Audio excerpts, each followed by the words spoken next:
Vancouver News for Friday, October the 6th. I'm Kevin Olenek.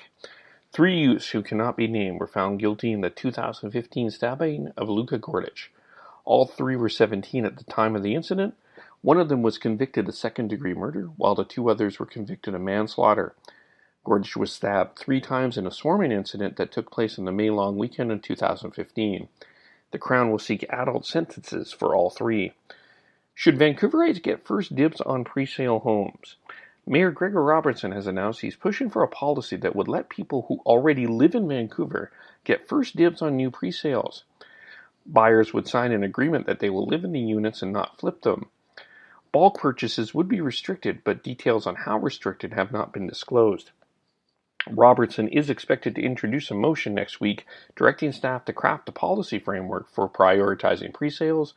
That framework would be due back by the end of November. In the wake of Jagmeet Singh winning the NDP leadership race, Agnes Reid has conducted a poll asking Canadians if they would vote for a party led by a baptized Sikh. 69% said yes, but 50% said some or most of their close friends and families would not. BC Civil Liberty President Lindsay Lister says the poll shows prejudice and is still a factor for a good segment of the population. Singh won the federal NDP leadership race last weekend, becoming the first Sikh to lead a major Canadian political party. The federal government will pay hundreds of millions of dollars in compensation to an estimated 20,000 Indigenous children taken from their families and placed in a non-Indigenous home during a dark chapter of Canadian history known as the 60s Scoop. Crown Indigenous Relations Minister Carolyn Bennett announced the agreement in principle. It will see up to $750 million in compensation given to status Indians and Inuit displaced. The Ontario Superior Court found the government was liable for harm caused by the 60s Scoop in a February ruling. In sports, James Neal scored twice in the third period, rallying the Vegas Golden Knights to a 2-1 victory over the Dallas Stars and the debut of the first major pro sports franchise in Las Vegas. The expansion team was playing 5 days after the tragic shooting that killed 59 people in their city, and Dallas players honored the city by forming a line alongside their Vegas players before the national anthem. The Golden Knights became the first expansion team to open with a victory since the Ottawa Senators topped Montreal 5-3 on October 8, 1992. 2 other games in the NHL tonight.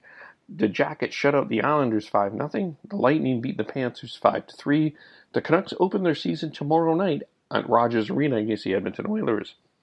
CFL, Jeremiah Masoli threw for 338 yards and 2 touchdowns, and the Hamilton Tiger Cats trounced the Winnipeg Blue Bombers 30-13. The Tiger Cats have improved to 4-10. 4-2 under June Jones, who replaced Kent Austin after the team started 0-8. In the Major League playoffs, Yan Gomes singled home Austin Jackson with none out in the 13th. The Cleveland Indians rallied from 5 runs down to stun the New York Yankees 9-8. They have a 2-0 lead in the American League Division Series. And so do the Houston Astros. They hammered the Red Sox 8-2. Carlos Correa homered, doubled, and drove in 4 runs. Kyle Hendricks outpitched Steven Strasburg, and Chicago Cubs opened defense of their World Series, shutting out the Nationals 3-0. And the Diamondbacks lost Game 1. They lost to the Dodgers 9-5. Vancouver weather, partly cloudy tonight in 12. 40% of a chance of a shower tomorrow in 14. Mainly sunny for the rest of Thanksgiving long weekend. 14 Sunday as well as 14 for Thanksgiving Monday. Currently 12 degrees in Vancouver. That is the news, weather, and sports for Friday, October 6th. Go to soundcloud.com, KEVOLE, or Spreaker.com, KEVOLE for more. I'm Kevin Olenek.